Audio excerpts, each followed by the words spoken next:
बिस्मिल्लाहिर्रहमानिर्रहीम, अस्सलाम वालेकुम। मैं हूं Nabeel Tariq Bhatt, point of view Facebook और यूट्यूब चैनल से। गलीज़ा फ़रूकी पे बाद में आते हैं। पहले मैं उन बेगैरतों को जवाब दे लूँ, ये जो पाक फ़ौज पे भौंकते हैं।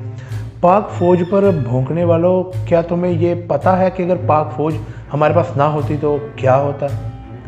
पाक फ़ौज, आप उन ममालिक की तरफ देखें, यूरोप के मुख्तलिफ ममालिक हैं जो कि तरक्की याफ्ता हैं, लेकिन उनके पास हमारे जैसी पाक फ़ौज नहीं। उनके पास DH जैसी वर्ल्ड क्लास हाउसिंग सोसाइटी नहीं। हम पाकिस्तानी लोग ना बड़े ही बेज़र्फ से लोग हैं, हमें इनकी कुर्बानियों का कोई एहसास नहीं है। MQM इन्होंने हमें दी, ऐसा मुझे लगता है। MQM इन्होंने हमें दी, TLP इन्होंने हमें दी। ये सारी दहशतगर्द तंजीमें, ये सारे लोग, ये जो पाकिस्तान के खिलाफ हैं, कहाँ से आए? अपने ही आर्मी चीफ ज़िया, उसका कत्ल हो जाता है, भुट्टो को मार दिया जाता है, 1971 की डिवाइड हो जाती है। पाक फ़ौज पर भौंकने वालों, क्या तुम्हें ये पता है कि अगर पाक फ़ौज ना होती तो ये बांग्लादेश भी अलग ना होता? कैसे लोग हो तुम लोग, कैसी सोचें हैं तुम्हारी? पता नहीं क्या बैठ के सोचते हैं, ये मोबाइल पर इतनी इतनी देर स्क्रॉल करते रहते हैं। फ़ौज पर तनकीद ज़रूर करें, लेकिन हुदारा एहसान फरामोश न बने। अब आते हैं गलीज़ा फ़रूकी पे। गलीज़ा फ़रूकी ने 9:50 पे ट्वीट किया, उसको डिलीट कर दिया। अब मेरी राय के मुताबिक ये गलत भी हो सकती है। इनका प्लान था पहले ये धमाका करवाने का। ये किन का प्लान था ये सबको पता है, सुनने वालों को। तो ये धमाका हुआ कैंसिल। धमाका जाके हुआ पेशावर में, इन्होंने करना था। अब वो 1:30 बजे होना था। 1:30 बजे इनका ट्वीट आता है। क्यों ट्वीट आया, किस वजह से ट्वीट आया?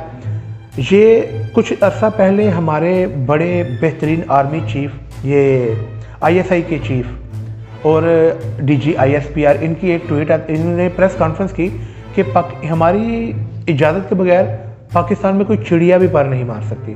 तो सरकार, ये गलीज़ा फ़रूकी ने कौन सा पर मारा है? ये क्रिमिनल गैंग, ये जो धमाके कर रहा है, मेरा ख्याल है ये आपसे अगर फ्री हुई या सियासतदानों की कुर्बतों से फ्री हुई गलीज़ा फ़रूकी, तो उनसे आप ये ज़रूर पूछिएगा कि ये धमाका किसने कराया और तुम्हें पहले कैसे पता था। 9:50 पर पता चल जाना, तो फिर मेरा ख्याल है गलीज़ा फ़रूकी की चिड़िया ज़्यादा तेज़ है, वो पर भी मार लेती है, वो सारा कुछ कर लेती है। और पर मारने से याद आया, ये जो सुप्रीम कोर्ट ने पर मारे थे कासिम सूरी की रूलिंग पे, वो ना इन्होंने पर मारे होते तो आज पाकिस्तान डिफ़ॉल्ट की तरफ ना जा रहा होता। ये जो इन्होंने मुदाखलत की थी, अब इन्होंने कुछ देर पहले कहा है कि हम मुदाखलत नहीं करना चाहते।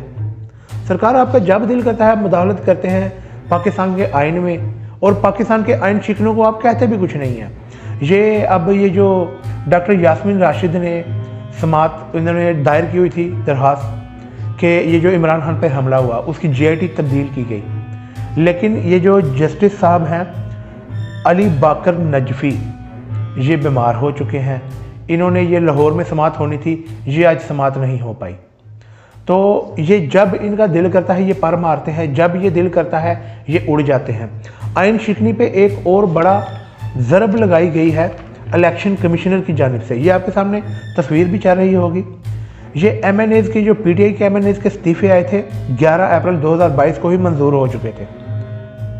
उन पर इलेक्शन 9 दिनों में होना था, नहीं करवाया गया। अब इलेक्शन कमिश्नर पे आर्टिकल 224 के मुताबिक ये दफा लगती है आइन शिकनी की। अब आइन कोई नहीं टूटा सरकार, अदालतें सो रही हैं। अब हम सवाल उठाएं तो हमारी शलवारें उतारी जाती हैं। क्यों? सवाल भी नहीं कर सकते। इमरान रियाज खान ने कहा कि सवाल तो हम करेंगे। अब पाक फ़ौज से भी ये सवाल किया है कि आपने जो कहा था चिड़िया पर नहीं मार सकती, तो अब ये गलीज़ा फ़रूकी ने कैसे पर मारा? सुप्रीम कोर्ट कैसे पर मार रही है?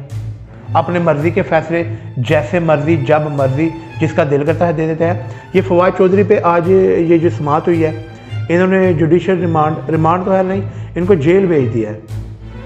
अब किस हिसाब से ये जेल भेजा है? एक इलेक्शन कमीशन की बेइज्जती पर। बेइज्जती भी क्या, उनको मुंशी का है। अब ये मुंशी वाले काम नहीं कर रहे तो क्या कर रहे हैं? निगरान सेटअप आपने जो लगवाया, ये किसने लगवाया ये भी पूरा पाकिस्तान जानता है, लेकिन कोई नहीं बोलेगा। कोई आइन शिकनी नहीं हुई। पाकिस्तान का आइन बेहतरीन है, आइन इंग्लिश में है, अदालती फैसले इंग्लिश में है, हमें उर्दू नहीं आती, पंजाबी में बात करता हूँ, ये तो पता नहीं मैं कैसे वला के लिए उर्दू भर भर के बोलता हूँ, लेकिन इंग्लिश में फैसले, इंग्लिश में आइन, ताकि हम जैसे बेवकूफ़ों को, अनपढ़ों को पता ही ना चले कि आइन में लिखा क्या हुआ है। और लास्ट में ये जो सोशल मीडिया पे चल रहा है कि अवाम हुद नहीं निकल रही, वाकई अवाम को हुद निकलना चाहिए, खुद अपना हक लेना चाहिए। बहुत सारे मुल्क आज़ाद हुए, उन्होंने अपना हक खुद लिया। मैंने अपने पेज पे भी वो लाइन लिखी, दोबारा से दोहराता हूँ कि ये साबित होता है, ये देखते हुए, ये पाकिस्तानी अवाम नहीं निकल रही, ये साबित होता है कि वो जो हुद निकली थी अपनी तकलीफ़ों को देखते हुए, और किसी की कॉल का उन्होंने इंतज़ार नहीं किया था। श्रीलंका की कौम, अवाम और हजूम नहीं, वो बगैरत नहीं थे। खैर, आज की वीडियो के लिए इतना ही। अगर वीडियो पसंद आई है तो इसे लाइक करें, सब्सक्राइब करें और शेयर भी करें। मुझे इजाज़त दीजिए। अस्सलाम वालेकुम। मजाक उड़ाते हो यार, पहले जमीन तंग करते हो, फिर कोई यहां से चला जाए तो उसका मजाक उड़ाते हो। क्या बंदूक लेकर तुम्हारे गले पड़ जाए? वो भाई बोलने का काम है उसका, साफी है वो अपनी साफत से टक्कर दे रहा था, देता रहेगा, शहीद है, तुम्हारे लिए निशाने इबरत बनेगा वो। मैंने पहले कहा था, आज फिर कह रहा हूं कि तुम्हें सिर्फ मारना आता है, हमें और बहुत कुछ आता है, और वो हम इंशाल्लाह करके दिखाएं। जबर का मौसम कब बदलेगा? जबर का मौसम कब बदलेगा? हम बदलेंगे तब बदलेगा, और बदलेगा।